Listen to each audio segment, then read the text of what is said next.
What is the God frequency? 963 hertz. 9 plus 6 plus 3, that's 18. 1 plus 8 is 9. The whole set of these numbers, pretty much like, think of it, 432, 4 plus 3 plus 2, 9. 7920, 7 plus 9 plus 2, 18. Look at the yugas. I said 864,000 for the Dwapara Yuga. 8 plus 6 plus 4, 18. 1 plus 8 is 9. The Treta Yuga, 1,296,000. So 1 plus 2 plus 9 plus 6, 18. 1 plus 8 is 9, over and over again. Here is the diatonic scale. So you've got, for example, the octave of C vibrates at 528 cycles per second, 528. The G vibrates at 396 cycles per second. So there's G and there's C. The original circular church was 39.6 feet. Take the 39.6 times 10, you have 396, which is the vibrational rate in cycles per second of G. C is 528. Add a zero onto that, now you got the number of feet in a mile. Now, where's the origin of the mile? I've looked it up, I've tried to find it. Nope, I can't find anything. It's just apparently very, very old. We can go to Stonehenge, and Stonehenge is laid out on a geometric template. If you draw a circle around the outer face of the big sarsen stone sandstone circle, it's right at 105.6 feet. That's the diameter. So if I was going to recreate Stonehenge, I would go out and I would draw a circle 105.6 feet in diameter from a center. And then for the blue stone, which is a rhyolite stone, I would draw a circle that's 79.2 feet in diameter. Or the radius, my chain, my rope, whatever I'm using, would be 39.6 feet in radius. And I would draw a circle and I would now have 79.2 feet, and that is the diameter of the blue stone circle within a few inches at Stonehenge. The outer surface, 105.6, multiply that times 5, what do you get? You got a calculator on your phone? Try that. Put in 105.6 and multiply times 5, 528. So if you multiply it by 50, you've got a mile. Is that a coincidence? No. And then the average distance between the big sarsen stone uprights, the lintel length, is also 10.56 feet. So it looks like they were using a unit of measurement that was a sub-multiple of a mile when they built Stonehenge 4,000 some years ago. What is Stonehenge? What is it? I think it's part of an ancient technology. And that's the only thing that makes sense to me. I think all of these ancient structures that are using this orientation to the heavens, that's what they've got in common. They have a common geometry, a common orientation, and there's another factor too. It also seems that they're not located randomly. They're placed auspiciously with respect to the geometry. He's written a number of books on the geomantic principles behind the siting of these ancient structures, and he's documented hundreds of sites and shows to a high, more than is coincident, that they're located with respect to the geological structures, particularly fault lines in the earth, which opens up an interesting realm of possibilities because there's other research that suggests that frequency and vibration. Yes. And fault lines, a fault line is different, say, than just a fracture. Fracture, you've got a crack in the earth that's static. But a fault line, those rocks are moving with respect to each other under pressure. And that right there creates interesting possibilities in terms of the effects on the geomagnetic field. I'm in the infancy of trying to figure this out. There's other people who've gone further than I have, but I think it's part of the whole canon of principles that are employed in these ancient sacred structures. Number one, you get somebody out, and I'm a believer in geomancy. I've seen it work. In my building trades, I have seen what are called dowsers at work and seen major companies, government agencies, others that have actually almost secretly employed water dowsers and diviners to determine what. My first experience was in about 1974-75. I got hired to build a pole barn, and so the client had bought 15 used telephone poles that he had, and he called me and said, is there some way we can use these to build a barn? I said, yeah, well, let's build a pole barn. We'll put the poles into the ground vertically, and then I'll just frame a structure onto this thing, you know.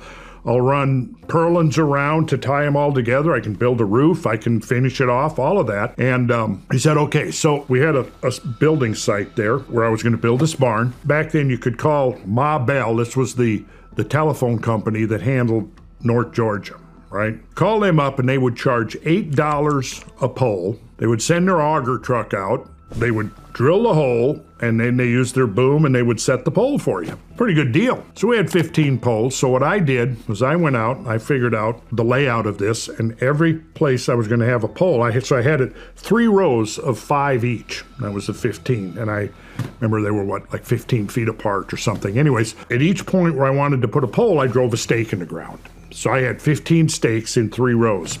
There's 2 guys up in the front of the cab in their Ma Bell uniforms.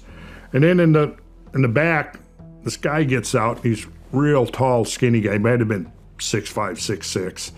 Overalls and an old wrinkled hat, carrying what looked like a violin case. Gets out of the back of the truck, comes walking down, looking aside over. And these other 2 guys are standing up at the truck. I'm standing aside there, you know, while he comes out. He opens up his case, and he takes out 2 swing rods.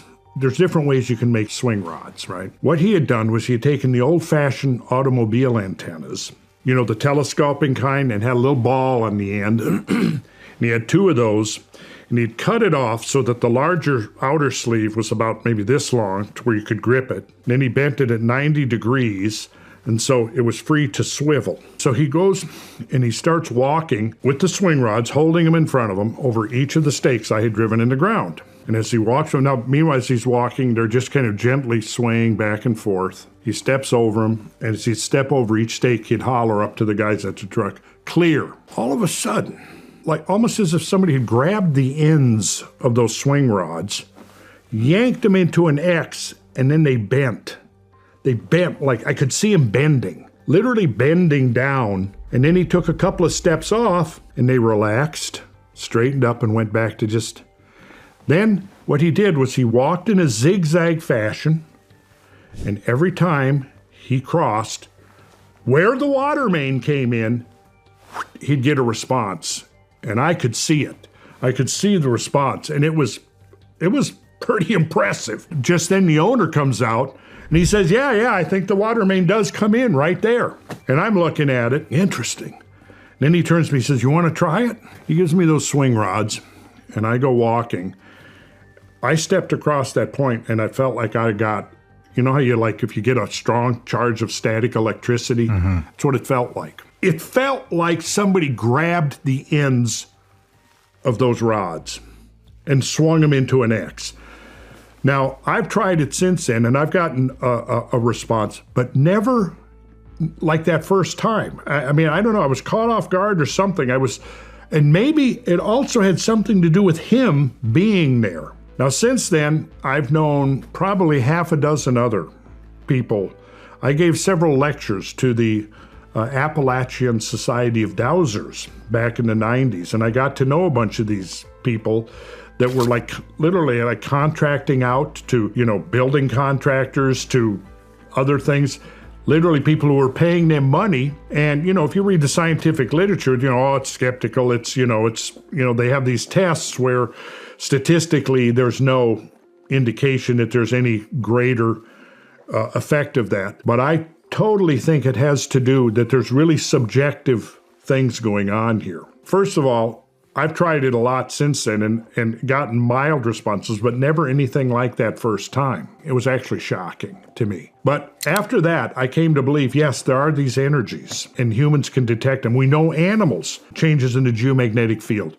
And why is it so incredible that moving water underground or moving water in a fault line or 2 mineral or crystalline deposits moving at each other couldn't create enough anomalies or fluctuations in the geomagnetic field that they could be detected? I wasn't there, but I knew guys, Marines in Vietnam, and they used dowsers to find landmines.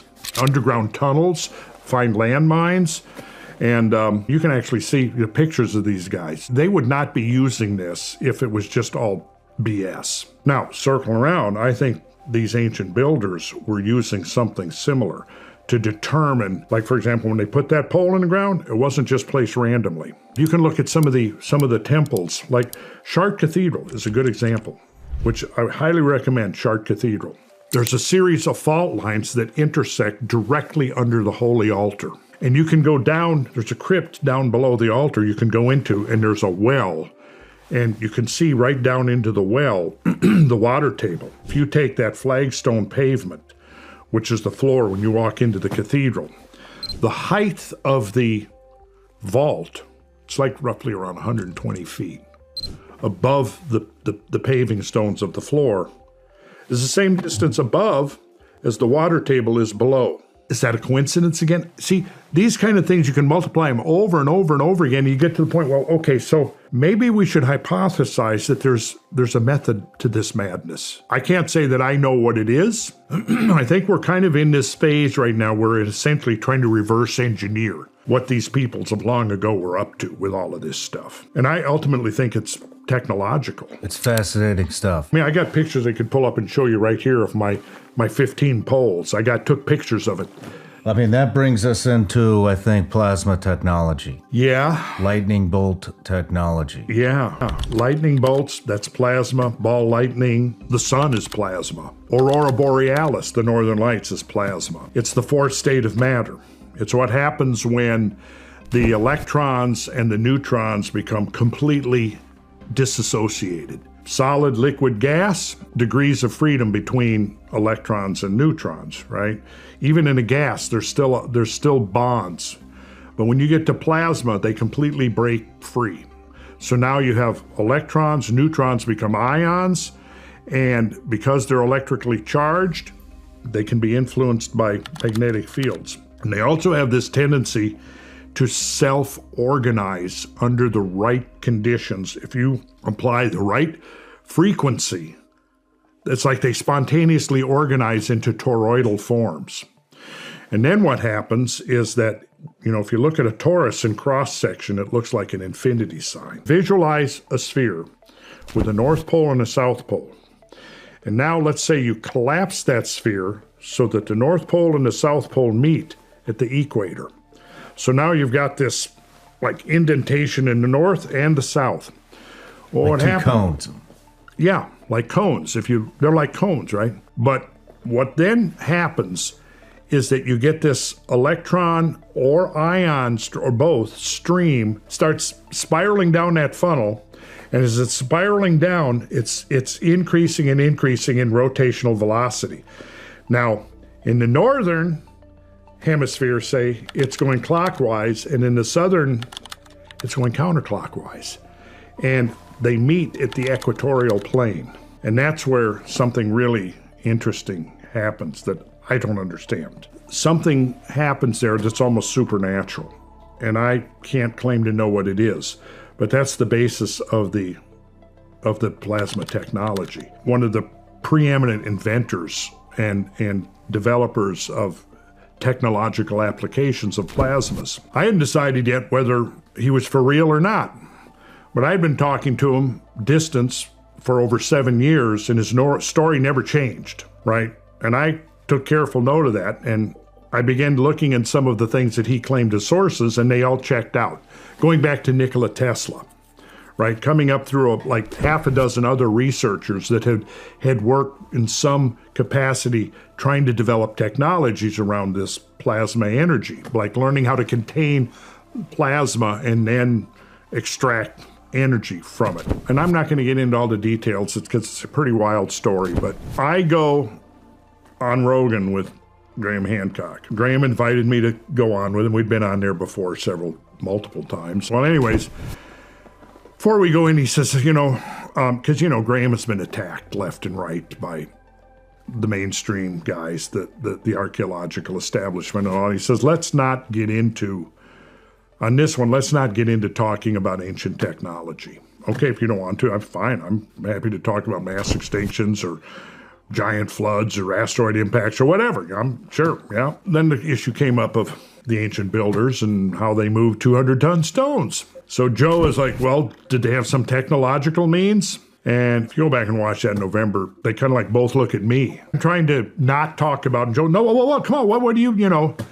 So I mentioned that, well, I'd been talking to this inventor for about 7 years, and he's been developing these technologies using plasma, and it's frequency-based. And at this point, I already knew that the thunderstorm generator, and I'll show you pictures of one now that's been retrofitted on a 300-kilowatt generator on a substation outside of London. And they're testing the damn thing.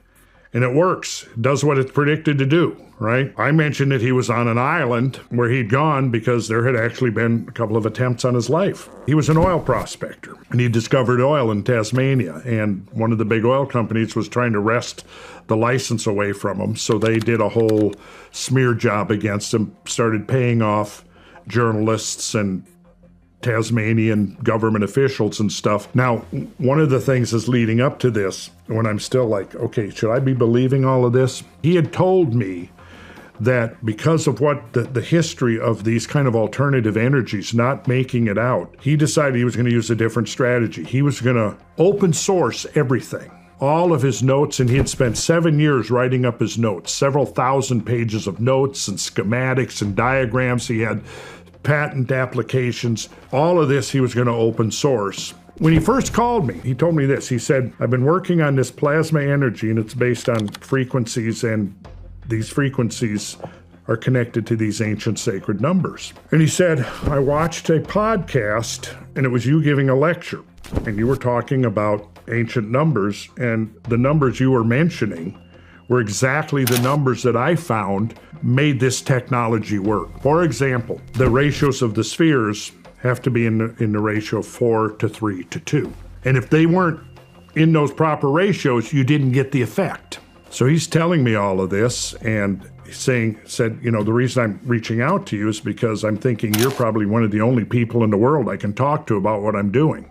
So then I had this invitation to go back on Joe's to talk about the technology. Well, here I had the inventor right here with me, so I contacted Joe and I said, I've got the inventor with me. You want to bring him on? He said, sure. So myself, him, George Howard, who I mentioned earlier, runs the Cosmic Tusk website and so on, he went with, and Jamie had found this stuff from the 90s and the early 2000s online, where it goes back to this controversy where they were trying to get the license away from Malcolm. So it was basically a series of hit pieces. He called me, we had this long conversation, and he said, yeah, I spent 4 years investigating Malcolm. So all the stuff he's telling you is real, and I've seen the technology work. That boosted my confidence quite a bit that this was all real. Basically what happened was I had this slideshow we had put together, this paperwork Jamie puts on. So Joe was looking at this stuff when we just walk in. Now he knows nothing about any of this except what he's seeing is that, you know, trying to portray Malcolm as a religious nut and a bunch of other weird stuff that I'd already seen, you know, and I'd talked about it with Roland Perry, and he said, yeah, this was all part of this smear campaign, just like they've done with Graham Hancock, just like they've done with all these people. You know, you try to discredit them. The key here is this. Even if all that was true, which it isn't, but even if it was, the technology works. His invention works. I knew that there was a whole series of testing coming up the next summer, which was last summer. And I was present at some of these tests and saw for myself what was happening, and was able to, there with an admiral, a retired admiral from the Indian Navy, flew all the way over from India to be there present at this testing that was at a major industrial laboratory at one of the research labs out in Raleigh, North Carolina. That's all at this point that I can say about it, but until the final test results are published. But I was there, saw it working, saw 2 generators, a control generator, and one with the technology. I watched as the engineers and the scientists there calibrated them both. And then I was the one who went up and started both generators. They're both in 2 separate rooms. Started the technology on one of the generators. So we've got readouts. We've got gas analyzers there, probes going up into the exhausts of the generators. We've got a couple of guys there with mass spectrometers hooked up. So we've got multiple ways of determining what's coming out of the exhaust pipes of these two generators, right? I go up there and I flip the switch on the one that has the thunderstorm, I'll call it the thunderstorm, the plasma generating retrofit to it. It was I think it's called a Cane 5 something because it measures 5 gases: carbon dioxide, carbon monoxide, nitrogen oxide, other hydrocarbons, probably like methane and whatever else, and oxygen. Flip the technology on. So as you're watching it, here's what happens. The carbon dioxide, carbon monoxide, hydrocarbons, and nitrogen oxides start going down. Oxygen starts coming up. Interesting. CO2 zeroes out. Carbon monoxide zeroes out. The nitrogen oxides go down to just a few parts per million, as does the other hydrocarbons. Oxygen tops out at over 20, I don't remember exactly, between 20 and 21%, which is optimum percentage of oxygen for pure unpolluted air. So what is now coming out of the generator, the generator with the technology, is pure unpolluted air. No kidding. No kidding.